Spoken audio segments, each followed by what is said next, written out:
Hi, my name is Lexis Lagambe, Miss Young Philippines USA 2015, and you're watching PhilippineNews.com.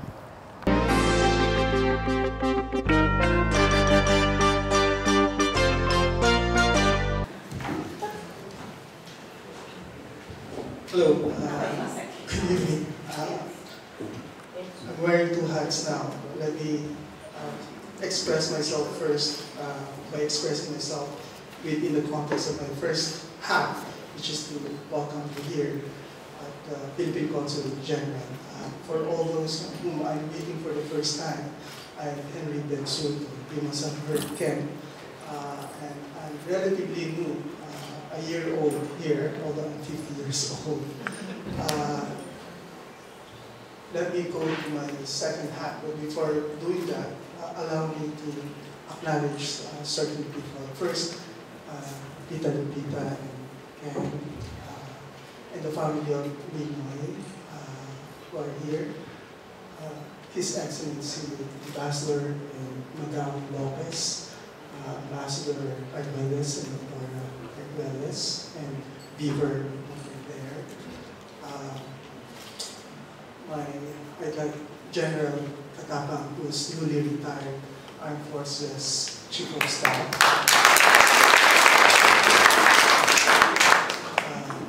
My family, of course, Marisa, my mother-in-law, and my son, who's going to be the next generation, the officers and staff of the Philippine Consulate General, the whole family. And Mike Gingon over there. Of course, friends, colleagues, as the title suggests, friends meeting friends. And that's the reason why I'm coming here before you without any speeches, because I wanted it to be an afternoon chat among friends, nothing prepared, things coming straight from the heart. And this is exactly how I wish to present my perspective about Ninoy this evening. First, I'd like to express my sincerest thank you to Tita Lupita and Ken for entrusting me the privilege of speaking about Ninoy. I say this as a privilege because I can see many people here who are more authoritative and who has done more for the country. I think you did a lot of good things, and you know Ninoy much better than I do. And so this is indeed a very privileged time for me to speak about Ninoy. And I think last year I did introduce certain things about myself as to my exposure to Ninoy. And I probably would like to build on what I indicated last year. And they mentioned that I was in the university. I will not expound on this, but we'll try to connect this in terms of what we are doing here. I'd like to kind of explain that the legacy of Ninoy is not dead. It's very alive. It's very alive in my heart. It's very alive in the heart of the Secretary of Foreign Affairs. And this is exactly why we are doing what we are doing on the issue of the West Philippine Sea. And I will try to briefly expound why I say that legacy continues to light up and burn. And it's not just burning, it is consuming all of us who are involved in this policy. And I will go into that. But first, let me also extend my condolence to Boots, the family of Boots Aquino. When I was in college, after I remember Boots, I never knew that he was the brother of Senator. I knew him as an actor before that. One of my extracurricular activities during my college days was the theater. For those who know UP and Akbawa, Nick Chongson and Anton Juan, we were in this theater group, and we would normally coordinate with Father Reuter.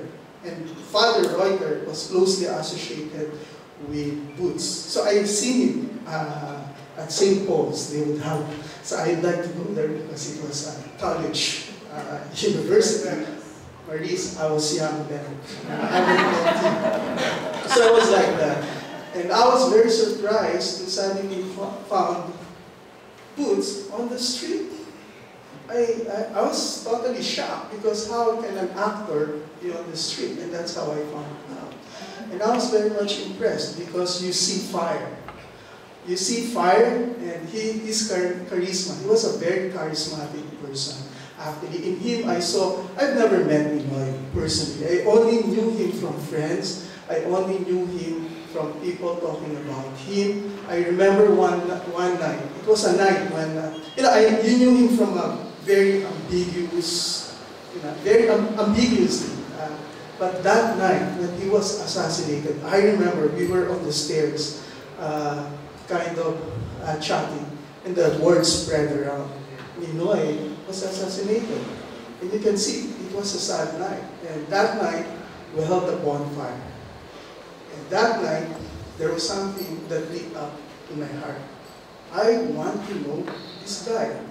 There's a saying in philosophy, you cannot love a person unless you know that person. He who doesn't know a thing or somebody will never be able to love that person or that thing. And so I began the journey of knowing this person. And what a joy. As I know the person, I became so inflamed. As I get inflamed, that moved me into action. Suddenly, I was there on the street, doing all those rallies, jumping from one jeepney to another jeepney, not buses by the way, not love buses. I preferred the jeepney because that was the common town. Teaching them who Ninoy was, what state we were at the time, and why we should move and act, actually. And I was doing this, mind you, I was not collecting money. I was just trying to help people. And saw myself in many streets. At first, it was good because it started at the Liwasang Bonifacio. Then when Ninoy, because I was in the street even before Ninoy, and we were doing this at the Liwasang Bonifacio. Ninoy triggered something else. And from red to yellow, we were already in Makati. And what a joy it was. It was a multitude of people supporting the cause, what Ninoy stood for. That was many years ago. Whatever I learned about the man is something that I still hold dear today as we tackle the issue of the West Philippine Sea. There are many points that I learned from that time that I continue to nurture at this time on the West Philippine Sea. There are so many things, but let me focus on two things. One is patriotism, or the love for country, and the other is standing for what is right. If you notice, these are the fundamental pillars by which the government's policy on the West Philippine Sea is anchored on. You will hear rules-based approach, you will hear rule of law, but when you look at it and examine it more deeply, you will end up with the basic principle, which is know what is right, and when it is right, have the ability and the strength and the fortitude and the commitment to stand for what is right. That's exactly what Ninoy taught me. But before going into that, the first principle really was love for country, patriotism. I emphasize patriotism, not nationalism. Because what I learned through in the streets, I almost became a communist. In fact, I don't have to bother you with the internal politics. It was blood at some certain points, really. Unfortunately, from the government side at the time, everybody was communist who are opposed. But mind you, it's not like that. There are nuances. And what I found, before crossing the line, I knew certain things. And this led me to the conclusion that what we needed at the time was patriotism, and not necessarily nationalism, because nationalism has attained a certain definition of loving your country and hating others. I think that's not the kind of love that Ninoy wanted to tell us. It was love, but that love doesn't necessarily mean making enemies. Actually, it that they are not mutually exclusive. And so that love for a country does not mean hating others. And this is precisely what the policy is all about on the West Philippine Sea, that they explain. Well, our policy on the West Philippine Sea is not to create an enemy of China. I want to disabuse the mind of people that we are creating an enemy of China. No, it is about standing up for our right. These are two distinct concepts, actually. So, as we stand up for our rights, that doesn't mean that we have to hate China. We just have to stand for what we think is right on the West Philippine Sea issue. And this is precisely what Secretary Del Rosario, in the last meeting of ASEAN in Kuala Lumpur, about a week ago, explained before 19 nations, including China, in front of China, explaining that we're here not to create an enemy of you, but we are here because we have to stick for what is right, and that is what we are doing right now. So this is what that concept of patriotism and nationalism is all about. And it is also about standing up for what is right. Let me share you something in this respect. You know, many times there's a debate, and I think this debate is always there, between moral and what is practical. People tend to make a divide between the two. Unfortunately, what we have shown is that the two can be merged together, and that you can have morality in your policy and yet be successful. Let me explain. In 2011, when by the way, Secretary Del Rosario works with the President. The two are the two main pillars of this policy. Secretary Del Rosario, for the first time in 2011, and this was the junction point, we were on the verge of making a decision. Shall we talk about the South China Sea in a multilateral forum, or should we keep quiet the way the Chinese wanted us to be? I saw how agonizing it was for Secretary Del Rosario. But you know what? He and I went into a room, and then he said, Henry, what is the right thing to do? And then we discussed. This is the right thing to do. And then he said, then that's what we will do. And I was looking at him, and I asked him, are you sure, sir? He said, if that's the right thing to do, yes. And I reminded him, sir, but you will be alone. You will be alone. Because just to explain, who would like to stand up to a giant? Who would like to do that? Nobody. But he said, Henry, even if you have to do this alone and by ourselves, we will do this. And that's precisely what was. In the meeting of ASEAN, I remember this vividly. In the meeting in Bali, Indonesia, and he was holding a rosary, by the way. Because, you know, it was a big event. He decided to mention China and mention, for the first time, 9-line.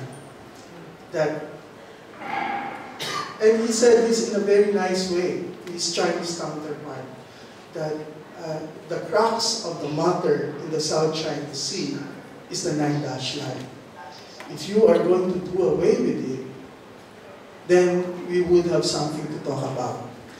We could not get into a real dialogue because the starting point of any discussion with China at the time, and I can say this authoritatively because I was part of those negotiations. I was the head of many delegations in terms of those negotiations, even prior to this administration. Always, the starting point is, okay, let's talk. The starting point is, I own the whole room.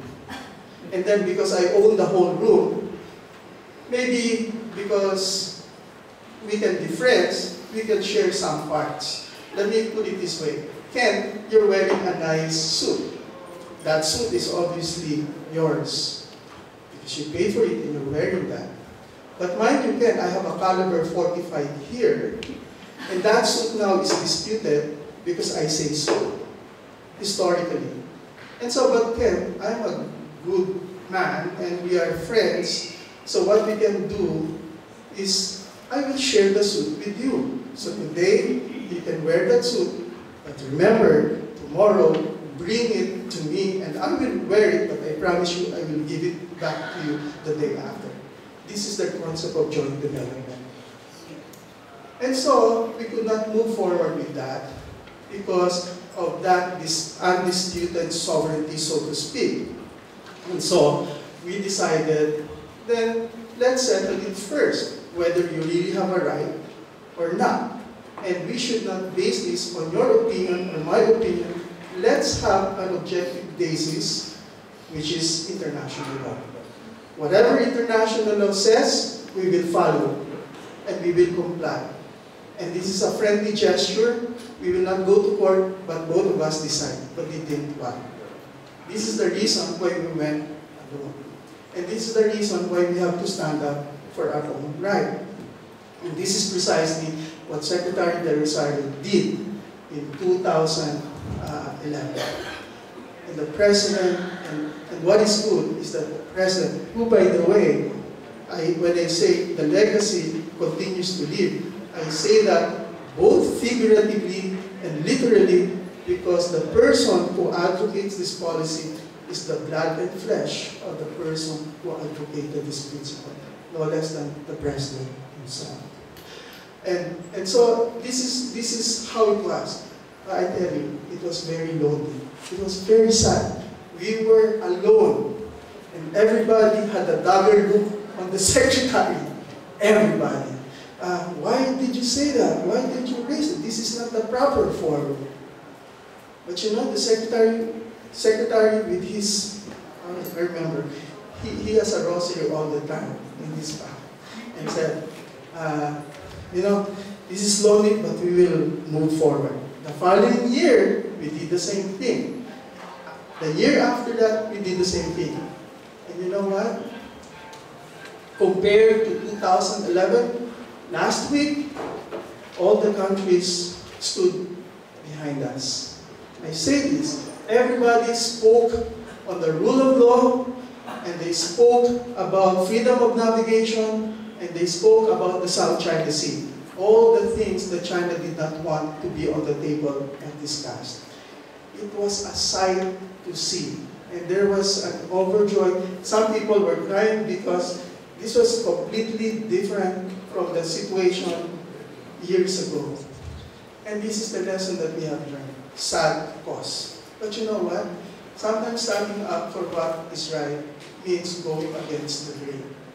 But if you think, and in your conscience, it is the right thing to do, hold on to that. Have the fortitude, have the perseverance, and it will bear fruit. And this is exactly what we saw now. Ninoy tried to change a country. The sun is changing the international politics. For the first time, the Philippines is now becoming a global leader. The very principles that it articulated in 2011 about rule of law are the very same principles that are now being articulated. What we said before in terms of the rule of law was a principle that now was applicable even in Ukraine. And so the European countries spoke about rule of law when Ukraine was invaded by Russia. And so what you see now is that the very principles that we are advocating is really a universal concept. And we speak the truth. And this is how it was, and this is how we are moving forward. I do not know how this will play out. But one thing I can be sure of and certain in terms of my foreign engagement. We have acquired the sympathy, the respect of many countries. They now look at us with dignity. They now take us very seriously. Very briefly, let me say this, because I was in the same in many negotiations. When we say something at the negotiations, they never listen to us because they knew that whatever we say in the table can always be changed. We didn't have that credibility. Now, they take us very seriously, so that it makes the negotiation much easier. When the secretary speaks, and when the president speaks, you can see that people who are sleeping, because it's you can see them rise to the chair, eyes wide open, and you see them listening. This is how it is, and you can feel it. You can feel that as a big man. This is the atmosphere now. My final point before I close. Many of us are very inspired by Ninoy. Deep inside our heart, we also want to be a hero. Something in our heart, we want to do something for others. And this is human nature. However, not everybody will be given the opportunity the same way that Ninoy has. What I mean by that is that, let me first give you an example. There's a boy in a place called Tarascon. This is a famous saying in Spain. And this boy kept on hunting for a lion in a house. But all that he found were mice and cockroaches. What I'm trying to say here is, not everybody will be given the opportunity to be crucified the way some people have been and became heroes. For many of us, majority of us, our opportunity to be heroes will be doing the ordinary things. And those are the ordinary things that we encounter on a day-to-day basis. What that means is doing our job well. And when we do our job well, and you have a group of people all contributing, what that means is that you are actively engaged in nation building. This is the heroism that we will find in ourselves right now. And maybe if you're given that big opportunity, grab it. But otherwise, there is also treasure and opportunity in doing the ordinary things. And for as long as we're able to accomplish these ordinary things with extraordinary effort to a heroic degree, then we would have done what Ninoy had dreamt for the whole country. So on that note, I wish to close and thank you again to the family, to Lupita, and for everybody for remembering Ninoy.